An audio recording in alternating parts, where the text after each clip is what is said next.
हर तरफ फिक्र को दौड़ा के थकाया हमने, कोई दीदी ने मोहम्मद सा न पाया हमने।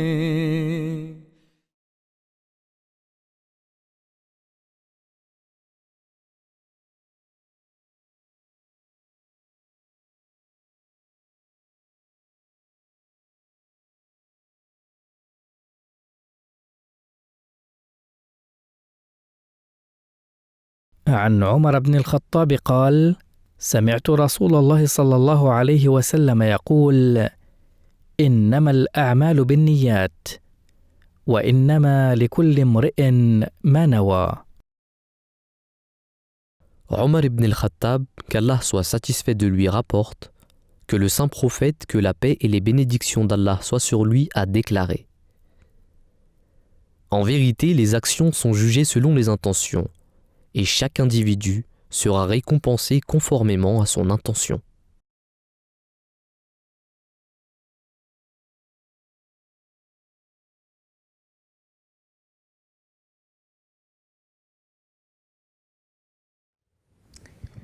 Assalamu alaikum wa rahmatullahi wa barakatuhu. Chers téléspectateurs, chères téléspectatrices, nous nous retrouvons une nouvelle fois pour l'émission devenue maintenant habituelle, Lumière sur Hadith. Comme vous le savez, cette émission est consacrée à l'étude des hadiths tirés essentiellement du livre 40 Gems of Beauty, les 40 perles de beauté, écrit et compilé par Hazrat Mirza Bashir Ahmed, un des fils du Messie premier Hazrat Mirza Ghulam Ahmed et frère du deuxième calife de cette même communauté. Aujourd'hui, on continue la série de hadiths à analyser. On s'attaque à un hadith qui est très connu. Et pour cela, j'ai avec moi mon frère Ousmane Touré Saheb, secrétaire Ta'lim national, qui va m'accompagner évidemment pour expliquer ce hadith. Ce hadith qui est vraiment très connu par l'ensemble des musulmans et aussi très très important dans la vie et dans la pratique de ce même croyant.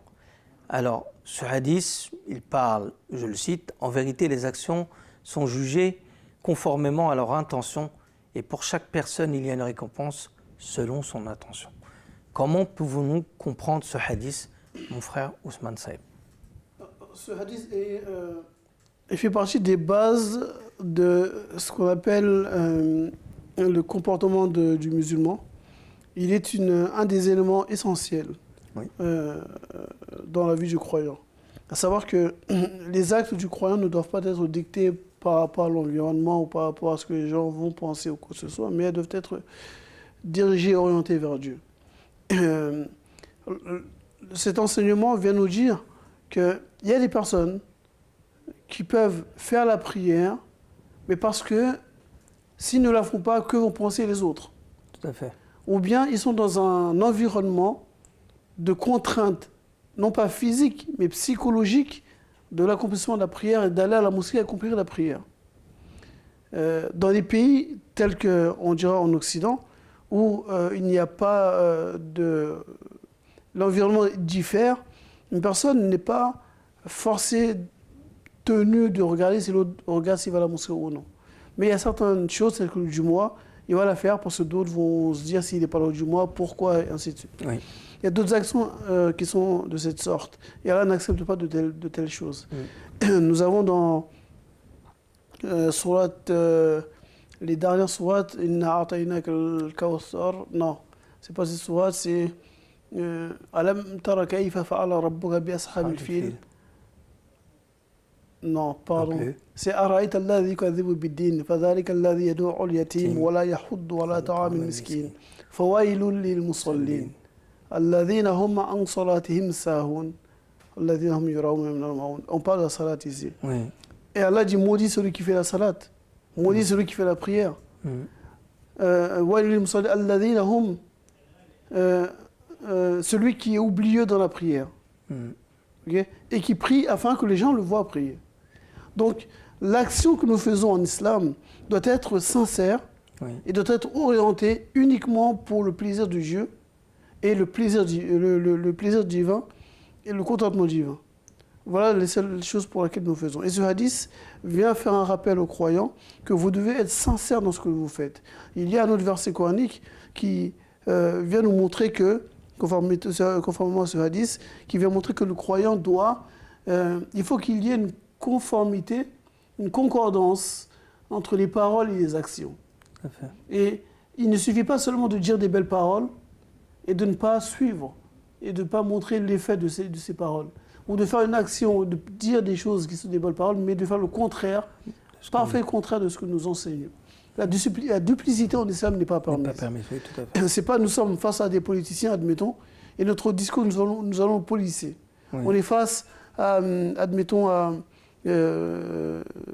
cas de danger, nous allons carrément renier notre foi, notre religion, afin de sauver notre vie. L'islam n'est pas partisan de cela. Quelles que soient les circonstances, le croyant doit dire la vérité, doit être face à la vérité. Même si sa vie ou la vie d'un proche doit être en danger, il doit dire la vérité. Ces hadiths viennent nous amener une telle chose. Ce n'est pas j'ai une bonne intention, mais je fais le mal, parce que l'intention que j'ai est bonne, mais l'action elle-même est mauvaise. Oui. Non. Ce verset coranique qui dit dans Sourate Saf, Waladi ya ayyuhalladhina amanu, il parle des croyants, lima taquluna ma la taf'alun. Vous qui croyez, pourquoi est-ce que vous dites des choses que vous ne faites pas? Sachez qu'il est grave, c'est odieux aux yeux d'Allah que vous dites des choses que vous ne faites pas. Oui. C'est encore des rappels qui participent à rappeler aux croyants son devoir vis-à-vis de Dieu et vis-à-vis de son concitoyen, de son frère, de son voisin, qui doit toujours être quelqu'un qui inspire l'honnêteté, la vérité, et non pas la duplicité et la crainte. Oui, effectivement, lorsque je vous écoute en fait parler de ce bel enseignement qui est repris ici par le saint prophète sallallahu alayhi wa sallam, c'est que effectivement la pression sociale, la pression des habitudes aussi, c'est-à-dire des choses qui sont faites de manière mécanique, font que ces actions ne peuvent pas être véritablement prises en compte par Dieu. Pourquoi? Parce qu'elles sont pas prises en compte, parce qu'elles reflètent pas une profonde volonté, une profonde intention qu'il y a derrière. Mais elles sont soit le résultat de, comme je disais, pression sociale par rapport à un groupe, donc il n'y a pas de réelle volonté ou motivation ou intention de la part de l'individu, soit elles sont une habitude toujours sous la pression sociale qui fait qu'elle porte en elle le germe d'une étiquette simple qui n'a absolument pas de réalité ou de poids vis-à-vis de Dieu. Et là, on doit s'interroger sur le fait qu'effectivement, l'islam nous commande ou nous recommande ou nous ordonne.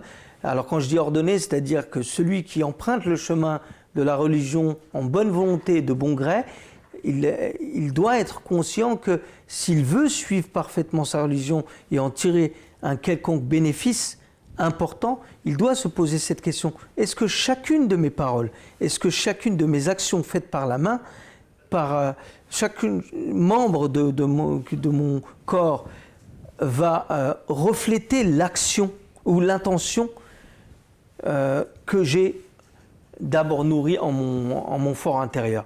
Et si c'est le cas, alors effectivement, il est en bonne voie. Si ce n'est pas le cas, il doit se remettre en question. Et j'ai tendance à souvent citer cet exemple. C'est un frère qui nous a quittés maintenant, qui était un très grand modèle là-dessus, qui s'appelait Samir Boukhoutasab, qui, mashallah, rahimahullah alayh, qui m'a dit une chose, tu sais, il m'a dit la foi, c'est comme un miroir. Tous les matins, on prend l'habitude dans ce monde de se regarder dans le miroir et de regarder ce qui ne va pas, si on a un défaut et si on doit corriger tel ou tel aspect de notre physique. Et ensuite, on sort se montrer aux yeux de tous.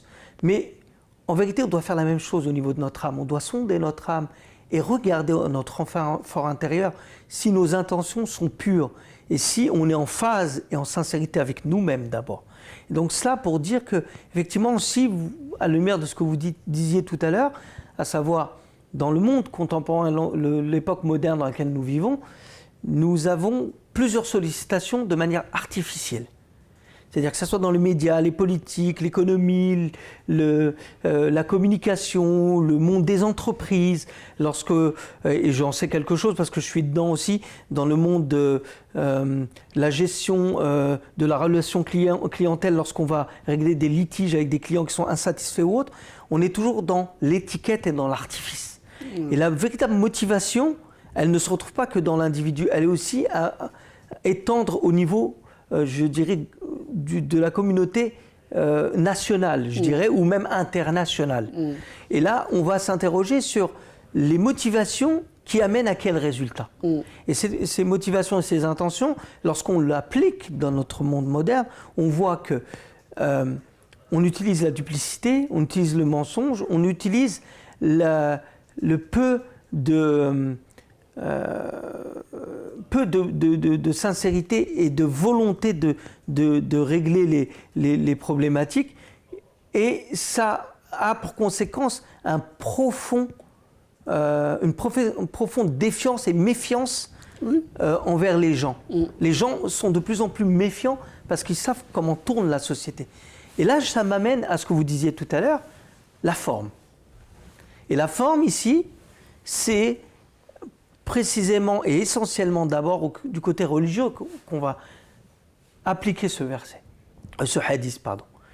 Et au niveau religieux, on voit que, et c'est pas que l'islam qui est passé par là, il y a d'autres religions qui ont été dans ce processus et qui continuent à l'être d'ailleurs, dans le formalisme. Oui. Alors on entend dans les médias, ça et là, que une telle personne a voulu s'habiller islamiquement et a voulu montrer son islamité, alors il a commencé à mettre un qamis, c'est-à-dire un vêtement traditionnel du Moyen-Orient qui symbolise et qui reflète et qui montre aux gens du commun des mortels que cette personne est une personne pieuse.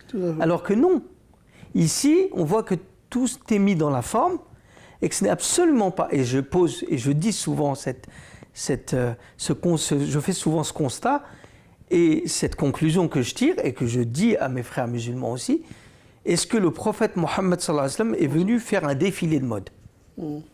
Véritablement, est-ce qu'il est venu nous imposer une ligne de couture comme Yves Saint Laurent ou d'autres, que je ne citerai pas, et nous habiller d'une certaine façon, où nous devons placer notre raisonnement sur le terrain des valeurs et des enseignements nobles et de la spiritualité. Là, tout est de la question. Et là, c'est une question d'intention. Est-ce que véritablement, lorsqu'on suit le prophète sallallahu alayhi wa sallam, lorsqu'on applique les enseignements islamiques, et lorsqu'on fait des bonnes actions, est-ce qu'on ne les fait pas par ostentation ? Est-ce que nous ne les faisons pas par peur du regard des autres ? Est-ce que nous ne le faisons pas par pression sociale ? Est-ce que nous ne le faisons pas par habitude ? Est-ce que nous ne le faisons pas parce que nous avons peur des représailles par rapport à un danger ? Et ça peut être aussi la situation des musulmans aujourd'hui, en Occident notamment, tellement oppressés par la campagne de diabolisation, même aussi de la part de certains musulmans, mais aussi des médias et des politiques, certaines fois, qu'ils se cachent derrière des fausses intentions. Et là, on va comprendre que l'islam nous dit non. Vous devez véritablement faire une introspection en vous-même et voir ce qui pourrait vous être utile dans la pratique, enracinée profondément dans l'intention sincère et dans les actions qui reflètent cette intention. Oui, vous savez, le hadith, encore une fois, il fait référence. Il y a une autre version du hadith qui est un peu plus long et qui donne un exemple de cela. C'est les conséquences d'une intention. Tout à fait. On a parlé dans les hadiths précédents, notamment le hadith concernant les 6 piliers de la foi, on avait parlé des conséquences des actions. Oui. Et que Dieu récompense une action. Oui. Une mauvaise action sera récompensée par une punition, un châtiment, quelque chose. Une bonne action récompensée par autre chose. L'intention est celle qui motive l'action. Donc, si l'intention est mauvaise, l'action sera mauvaise. Donc, c'est pas j'ai une bonne intention, mais l'action elle-même est mauvaise. Dieu punira une telle chose. Bien sûr. Ok ? Une personne dit, moi, mon intention va être, admettons, de sauver un peuple. Mais pour ça, je vais utiliser la tromperie, la duplicité, avant de créer une guerre civile là-bas. Mais mon but, c'est d'arriver à créer la paix là-bas. C'est l'intention peut être noble, mais la finalité est mauvaise, car on détruit des gens, on crée la dissension, la division, la haine entre les gens, et la paix ne peut pas s'instaurer dans une telle chose. Il faut être véridique, réel, et montrer quelles sont nos véritables intentions. Mais aujourd'hui, on va prendre le cas de la politique ou de la géopolitique. Il n'y a aucune intention.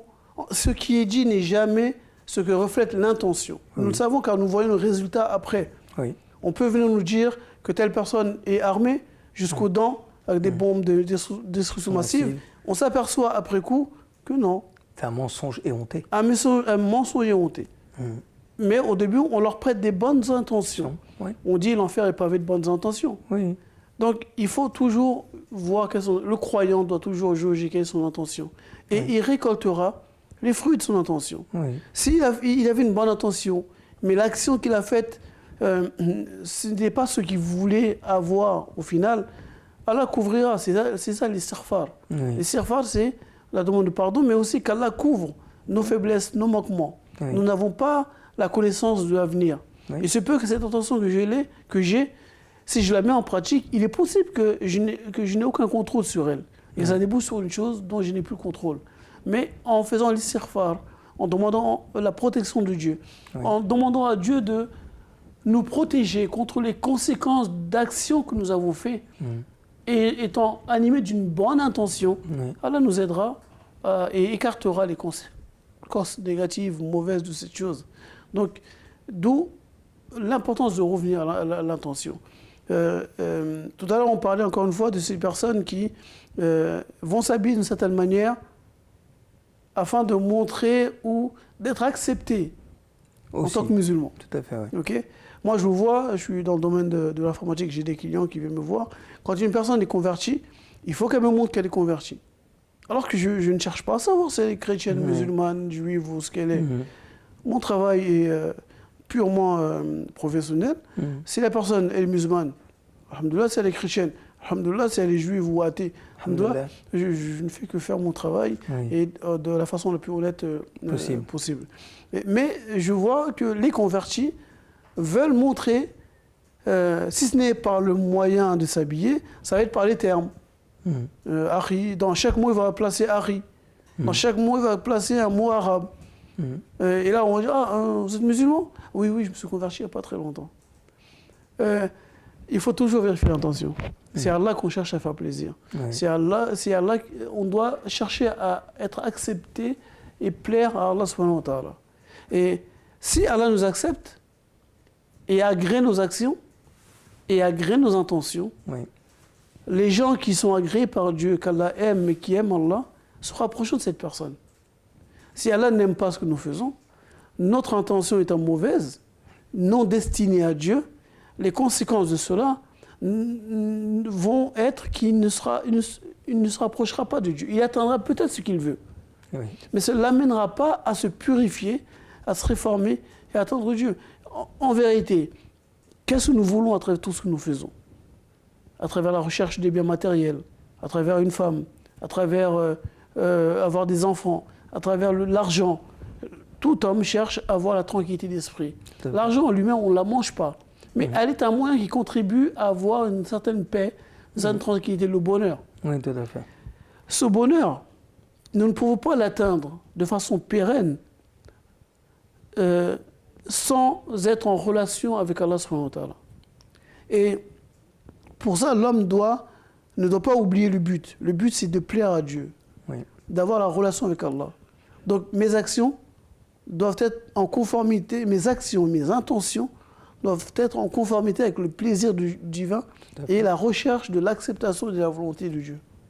Et tout à fait, c'est que tout ce que vous dites est très vrai parce qu'on voit même les implications qu'il y a de nos jours à de multiples niveaux. Vraiment de multiples niveaux.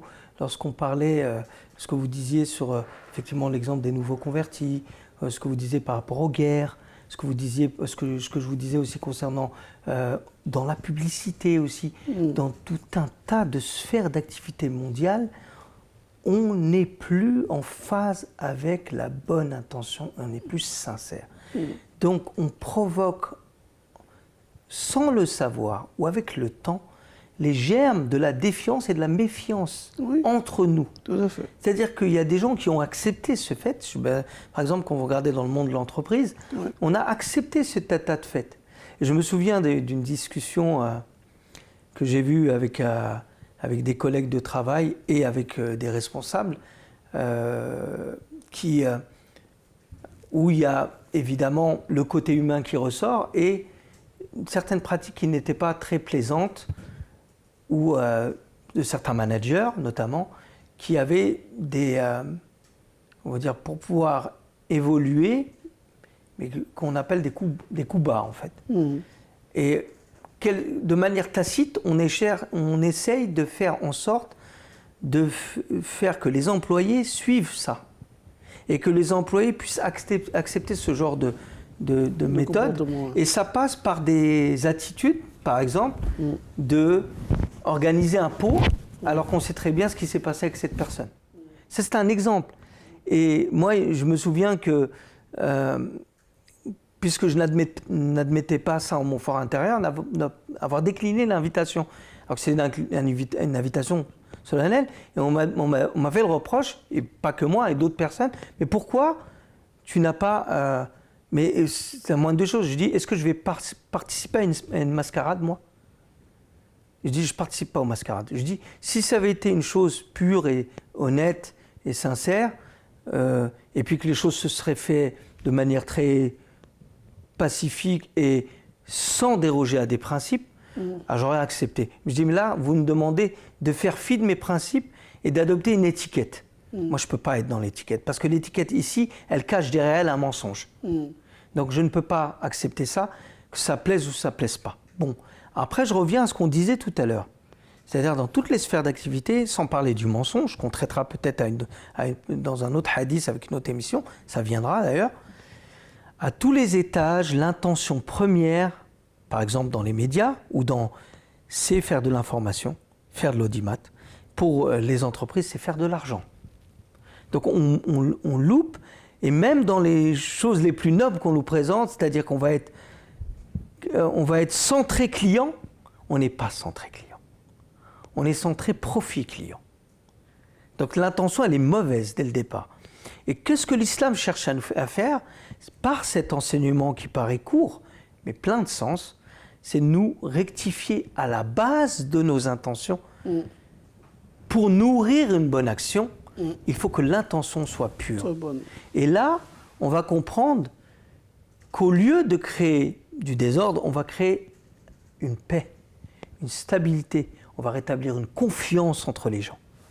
Or, au jour d'aujourd'hui, tout le monde, y compris les musulmans eux-mêmes, sont dans la défiance, ils sont dans le rejet, et ils ne sont absolument pas dans la profondeur de leur enseignement, ils sont dans l'artifice, soit parce que c'est l'habitude, et il n'y a pas de jugement de valeur sur une personne, soit dans les habitudes qu'ils ont prises, mais il n'y a pas de véritable ancrage profond dans l'intention qui anime ces individus qui se réclament de l'islam pour y aller. Alors c'est vrai que c'est un voyage de toute une vie et qu'on doit se remettre en question constamment, mais il ne faut jamais oublier l'objectif.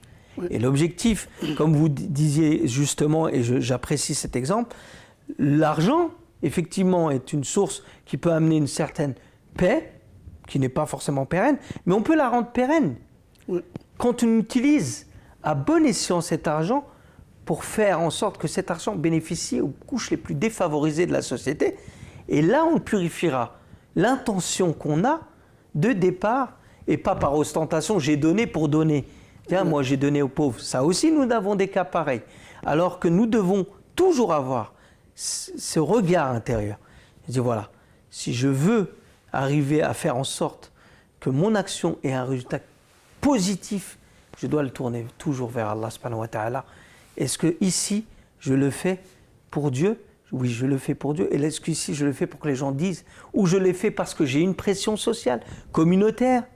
Oh oui, alors ils ont donné, moi aussi je donne. Ça peut être aussi parmi une communauté de membres qui vont faire, peut-être au début pour s'habituer, ce qui n'est pas mauvais, pour s'habituer. Ensuite, on leur explique. Mais on ne doit pas rester sur cette base.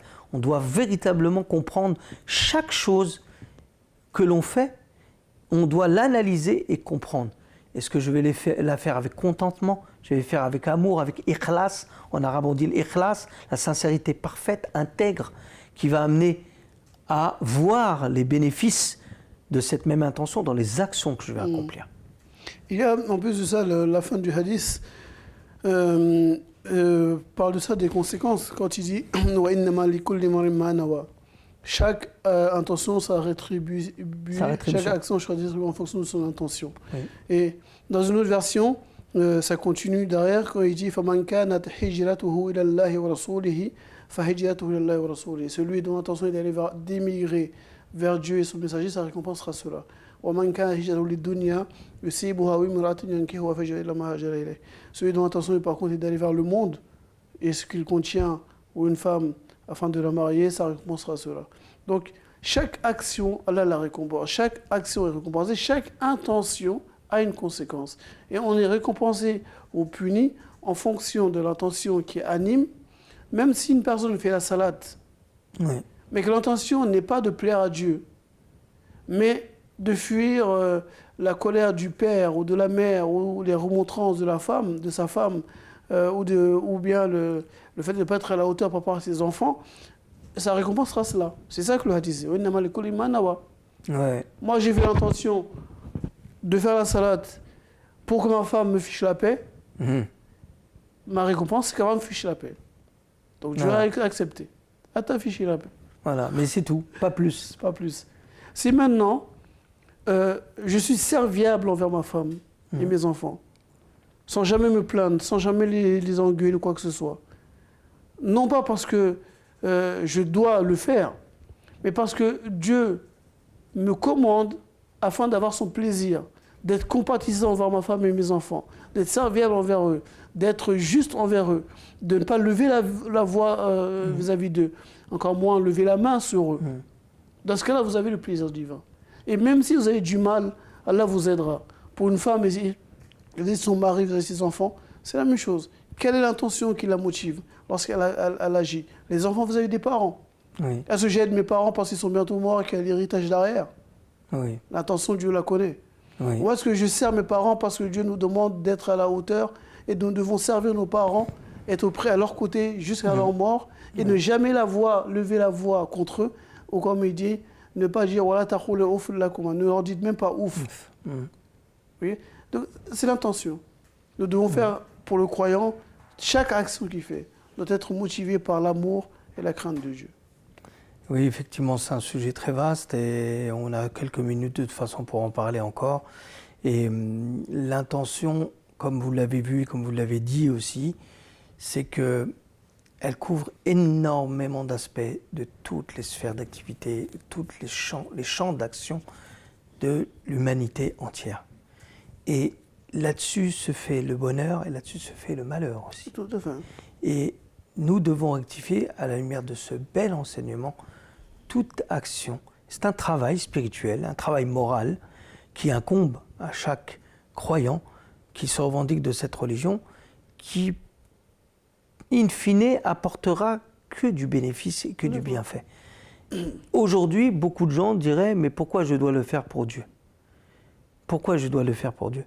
Parce que véritablement, il y a beaucoup d'implications à ça. Il y a l'implication que le faire pour la chose a un bénéfice très limité et qui n'apporte absolument aucun changement.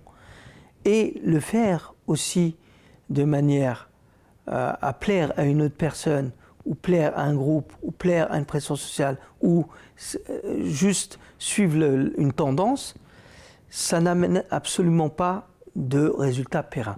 Par contre, comme dit le Saint-Coran lorsqu'il nous dit que c'est dans le souvenir d'Allah que les cœurs trouvent leur tranquillité, nous sommes ramenés à toute relativité du monde par rapport à l'absolu du divin. L'absolu du divin nous amène au fait que aucune déception ne peut découler ou venir de Dieu. La déception, elle vient de l'éphémère. La limite vient de l'éphémère. Nous ne pouvons pas orienter nos intentions sur ce qui est éphémère. Nous ne pouvons pas diriger nos aspirations vers tout ce qui est temporaire. Nous devons garder toute proportion gardée pour chaque chose et toute la mesure et la relativité pour chaque chose. Sinon, vous n'allez pas être surpris de voir dans le monde, malheureusement, beaucoup de gens, une fois qu'ils ont perdu leur argent, leur fortune, se suicider. Beaucoup de gens qui ont perdu l'amour de leur vie, comme ils le disent, se suicider ou devenir des hommes de la rue. Beaucoup de gens qui sombrent dans l'alcool, beaucoup de gens qui sombrent dans la drogue, beaucoup de gens qui deviennent des gens agressifs, qui deviennent des destructions pour les autres. Combien de tueries nous avons aux États-Unis ou ailleurs, où il y a des gens complètement désaxés parce qu'ils ont eu des tragédies dans leur vie et qu'ils n'ont pas su faire table rase du passé et se dire voilà, je reconstruis ma vie sur de bonnes intentions. Et finalement, la spirale du monde éphémère qu'est la création ne saurait répondre à ce bel enseignement qui est mis ici. Au contraire, l'intention ici est une sauvegarde, est une protection pour l'être humain. In fine, bien sûr, pour le croyant, mais pour l'être humain en vérité. L'être humain ici, il a un bon rempart, un bon bouclier qui l'empêche de chavirer et garder sa juste mesure vis-à-vis de toute chose. Et là, s'il se tourne vers la source de perfection, s'il se tourne vers la source d'absolu, de satisfaction perpétuelle et ininterrompue et infinie, qu'est Allah, qui se trouve en Allah.